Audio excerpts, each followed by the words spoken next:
This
is Mark Brzezinski, and welcome to Mideast Realities. We're at the Adass Israel Synagogue in Washington, D.C., and we're listening to Moshe Aarons. Moshe Aarons is one of Israel's leading politicians. He's been the defense minister, the foreign minister, the ambassador to the United States, and he represents the Likud party. One of the myths, of course, is that the Likud party and the Labor Party are two very different parties with very different principles and outlooks. The reality of the situation is that the current prime minister and the current foreign minister of Israel, Yitzhak Rabin and Shimon Peres, have in fact served in Likud governments, with Rabin in fact being the break-their-bones defense minister for Yitzhak Shamir, the last Likud prime minister. Anyway, we've been listening to Moshe Aarons give his talk. He'll be concluding his talk in the next few minutes, and then he'll be taking questions from a panel of journalists, friendly journalists, and a panel and some questions from the audience. Let's listen in. Indeed, Moshe Aarons will surely be trying very hard tonight to mask the realities of today's Middle East.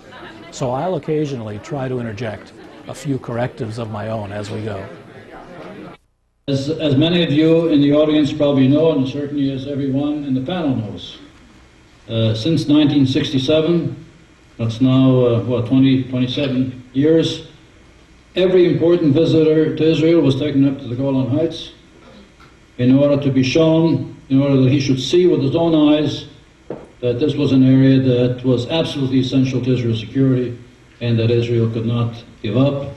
And invariably, maybe with very few exceptions, even some high officials of the U.S. administration who made that trip, some refused to make the trip, would say after seeing for themselves, don't give up an inch. This is an area that we really cannot afford to give up. You may have heard that the Israeli foreign minister, now under Mr. Peres' stewardship, has recently given instructions that visitors are not to be taken to the Golan Heights anymore. So on that, I say that's a concession that we should not make. And if the Syrian dictator will not make peace with us unless we do make that concession, I say so be it. The Israeli border with Syria has been a quiet border ever since 1967, and it's been a quiet border because Assad knows how strong Israel is, and that any attempt by him to start a war would lead to his defeat. Not because he has or does not have an agreement, but because he respects, or because he has a certain perception of Israeli strength, which may change for the worse if we lose control over the Golan Heights. The second issue that I think is relatively easy to address, certainly for me, and I think for most Israelis, is the Gaza Strip. I say good riddance to bad rubbish. It's a good thing we're out of there. We don't need it. It's not of great strategic importance to Israel. There are 1 million Palestinians living there in squalor under terrible conditions, a breeding ground for terrorism. It's not a problem that we can solve. If the international community of nations, if the Arab countries that have money like Saudi Arabia realize that this is a problem that needs to be attended to, they should go at it. It's not something that we can handle. And I think that sooner or later, even the present Israeli government will come to the conclusion that they must seal off that area, and that with all the goodwill that we may have to help the economy of the Palestinian population living in Gaza, and the particular interest that Mr. Rabin and Paris have to shore up Yasser Arafat in Gaza by helping him economically, the population of Israel simply will not be prepared to risk the lives of our civilians in the center of our cities or on our buses in order to provide economic assistance to the Palestinian population there. So that presumably is the easy part. Nothing in the Middle East is easy. But as compared to the third element, and I think probably that's the one that you addressed, and that's the future of Judea and Samaria. And that's hard. That's hard. And I would preface whatever I want to say on the subject by something that I think is important to recall and nevertheless frequently forgotten. Not all problems have solutions. As a matter of fact, I think that probably the list of problems in this world that have no solutions is considerably longer than the list of problems that have solutions. Now, that's true in mathematics, but maybe especially true when it comes to human relations and the relations between peoples and the resolution of conflicts. So starting with an assumption that here's a problem, and it is, in this case, the problem of the Palestinian population in Judea and Samaria, and all we need to do is to identify that solution, and if we haven't done so, then there's something wrong with us. And if we don't accept some suggestion as being the appropriate solution, then there's something wrong with that. With us, I think, is a basic mistake. There is a almost intractable problem here, in the sense that in Judea and Samaria there are today living 1 million Palestinians.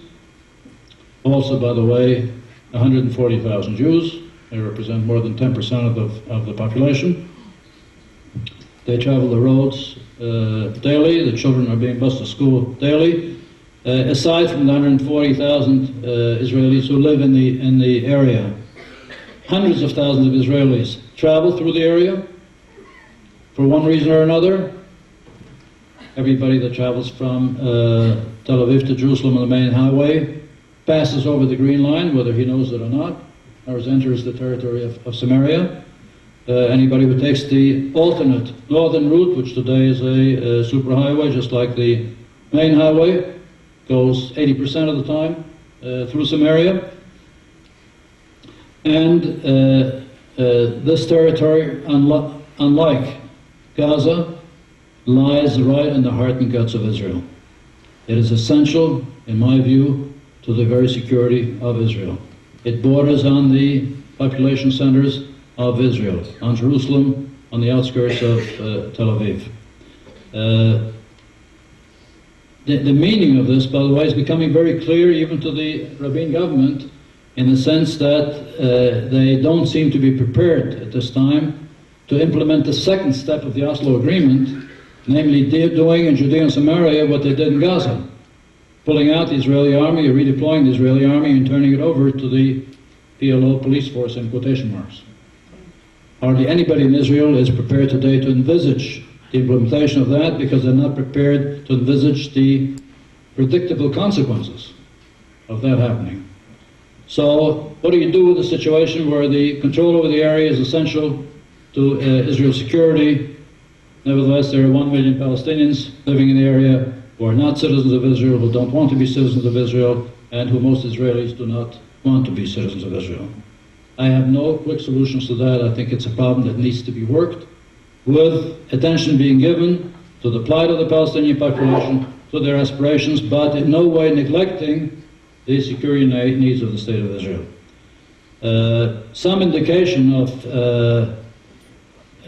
the lack of answers in the Paris Rabin camp has come from Mr. Rabin himself these last few weeks. Our Prime Minister, Mr. Rabin, in what seems to me an act of desperation, has begun to talk about separation. Separation between Jews and Arabs. After the Bet Lid incident, an incident in which 21 young Israelis were killed, by the way, an incident that was met by jubilation by masses of people in Gaza, Mr. Rabin appeared on Israeli television and said, what we need is separation, afrada. Separate the Jews from the Arabs. Well, it can't be done. He may have addressed some inner feelings in most Israelis who feel that they would be more secure if Arabs were not walking the streets of Tel Aviv or Jerusalem. that we have 800,000 Arabs living in Israel itself who are citizens of the State of Israel. We have 170,000 Arabs living in Jerusalem. Mr. Rabin is obviously not suggesting that Jerusalem be divided between a Jewish Jerusalem and an Arab Jerusalem. However, he said we have 140,000 Jews living in Judea and Samaria. Does he want to transfer out Arabs? Does he want to transfer out Jews? I don't think he has seriously addressed the question. I don't think he seriously means to implement it, but it's just an indication of just how difficult the problem is that we're grappling with. So I'm sorry if I'm not giving you a definite solution to this problem. I don't have a definite solution to this problem. As an Israeli, as a former defense minister, I feel I must pay attention first and foremost, not only, but first and foremost, to the security of the State of Israel and the people who live in Israel.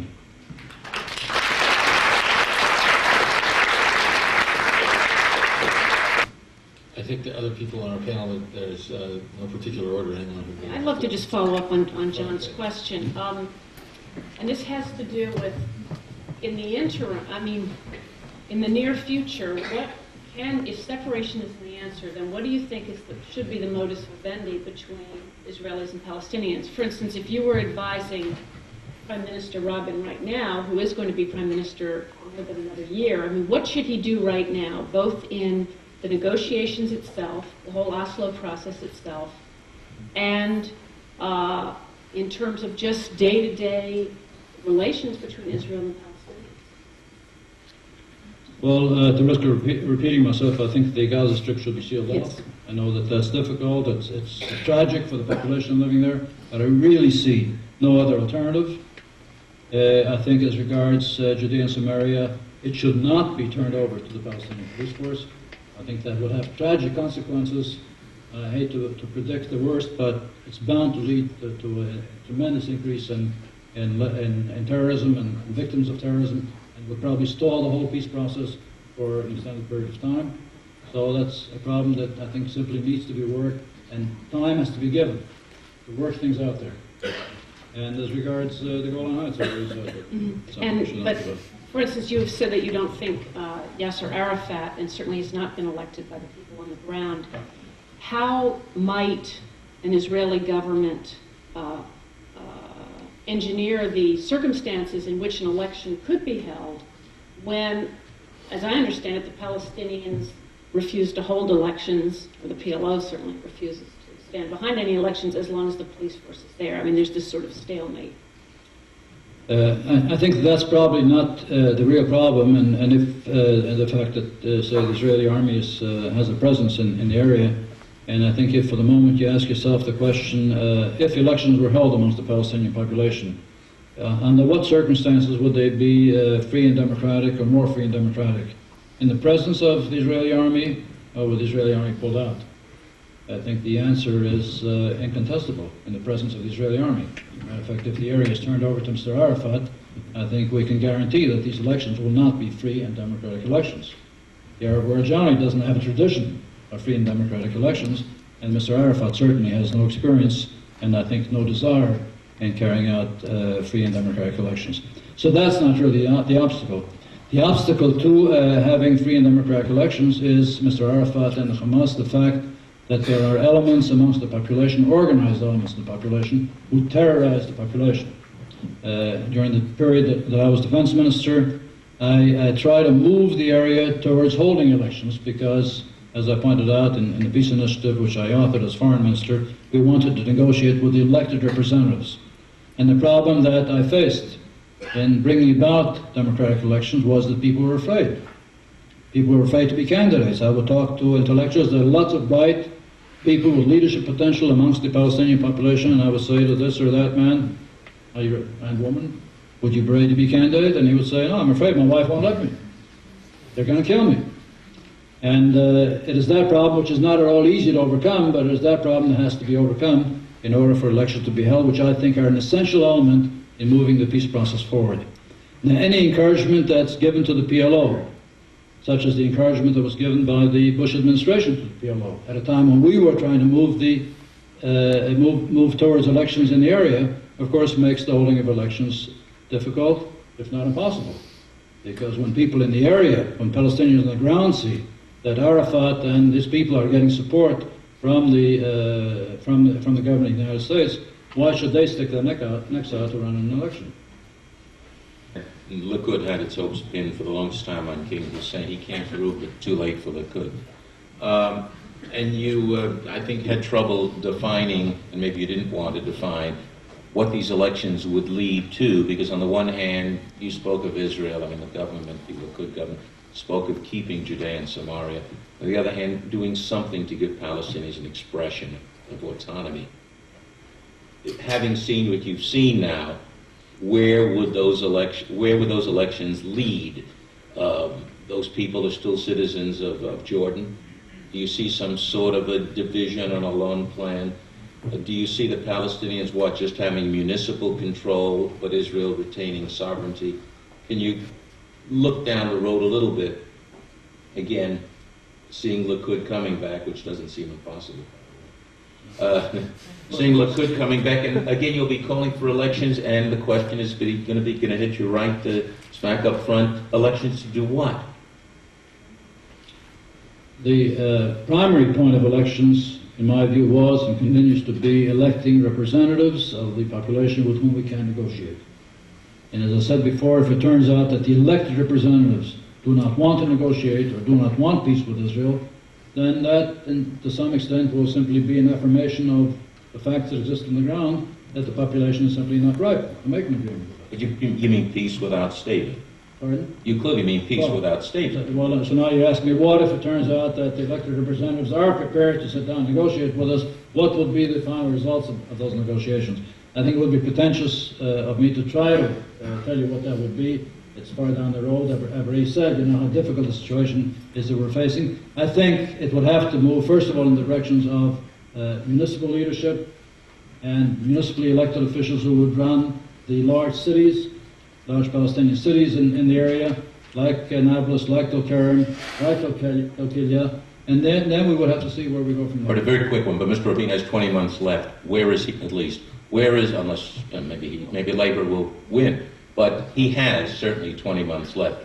Where is he going with this Palestinian representation? Barry, first of all, as you know, we have a parliamentary system in Israel, so it is not clear that he has 20 months left, because we might have early elections. And I didn't mean that facetiously. I didn't mean that facetiously. The feeling in Israel today is that the government is standing on very weak legs. And I point out again something that maybe some of you are not aware of. I said before that the Rabin government had a one-vote majority as a result of the elections, right? 61 members of Knesset who supported them out of 120. Now that majority, that 61 vote majority that they had, included 5 members of the Communist Party, 3 members of the Communist Party, and 2 that belong to Mr. Daraush's party, which are open backers of the PLO. Parties in the past were not considered potential coalition partners. Whether it is at all proper, reasonable, politically correct and legitimate for a government with so narrow a majority, and not a majority amongst the Jewish population of Israel, to take such far-reaching measures to which at least 50%, and today more than 50% of the population is opposed, I think is a very valid question, and my answer to that question is clear. They do not have a moral mandate for what they're doing, even though Rabin continues to insist that as long as he has that 61 vote majority, he will continue to do what he considers to be right for the state of Israel. At the moment, it is not at all clear that he will be able to maintain that 61 vote majority. Some members of the Labour Party are beginning to buck. On the Golan Heights issue, some people have declared openly that they will not provide support, in which case the elections will be held earlier. May I ask perhaps one final question on these lines? You said that given the atmosphere of terrorism and intimidation that exists right now in the territories, it's not possible to proceed with implementation of the Oslo Accords. Personally, I would agree with you. If you take into account the security and safety of the Israeli population. But at the same time, you've also noted that you've got 1 million Arabs, 1 million Palestinians in that area, and you have also acknowledged that you can't really seal them off. So, don't you therefore have what is really a pressure cooker situation building up towards an explosion of some kind that far eclipse the father and what has come before? Well, first of all, the Middle East is a pressure cooker. Has been and is, and I dare say will continue to be, because of the very unwieldy demographic and cultural structure that characterizes the Middle East. But I would like to be specific in addressing your question, John. The great disappointment, I think, to the world at large, to Israelis generally, to Israelis who supported the Oslo agreements particularly, is the fact that the Oslo agreements were followed by a tremendous upsurge in the rate of terrorism and the casualties. Now, most people, even many that opposed the Oslo agreements, thought that the opposite would be the case, that the Oslo agreements might remove some of the incentive, some of the catalysts, for terrorist activity, and it turned out that the opposite was the case. You may recall that Mr. Rabin on the White House lawn, in that famous or maybe infamous handshake with Yasser Arafat, said, "This spells the end of bereavement, the end of Israeli mothers having to mourn the death of their sons." Well, just the opposite turned out to be the case. Now, what's the reason for that? And I would say in very concrete terms, I don't presume to know all of the answers to that terrible development, but in very concrete terms, the Israeli army moving out of Gaza, in effect, brought about, in large measure, if not totally, the loss of intelligence that was available to us on the organization of terrorist activities in the past. When the Israeli army was in Gaza, the Israeli security services were in Gaza, they had lots of contacts in the Palestinian population. They had a fairly large number of Palestinians who assisted the Israeli security services, who have been called pejoratively collaborators in quotation marks. In Gaza, all that's gone. All that's gone, not there anymore. If the Gaza Strip was sealed off, you might say it doesn't matter. But the Gaza Strip is open. And it's in the Gaza Strip that these terrorist attacks, at least the recent ones, have been engineered, and the people have been recruited and trained and sent out to do the suicide bombing. I think that is probably the major reason for the upsurge in terrorism. We've lost the control, the degree of control that we had. We didn't have 100% control, but the degree of control that we had, or a large part of the degree of control that we've lost. And this is the reason why even supporters of the Oslo Agreement, I think including Mr. Rabin today, don't dare to envisage doing the same thing in Judea and Samaria. Because if now in areas bordering on the municipal boundaries of Israel's major cities we were to lose that same kind of control and lose all access to intelligence that might give us advance warning of organization of terrorist activities, then we hate to imagine what the results are likely to be. Do you think that Yasser Arafat's failure to fill the gap here and prevent this kind of terrorism, do you think it's a failure of ability, lack of ability, or a lack of will? And is it that he really doesn't want to, or that he's just incapable of it? I think it's probably a good measure of both. I think on the one hand, he's not eager to do it. He wants to play the role of the leader, in quotation marks, of the Palestinian population as a whole, whether they are devout Muslims or not such devout Muslims, whether they're fundamentalists or whether they are secular Palestinians. He wants to be their leader, and so he doesn't want to get into confrontation with the Orthodox Muslim population. And secondly, I think it has now become clear to everybody that he is not a great administrator. He's not a great doer. Will you serve in another Likud government, and would you consider running for prime minister?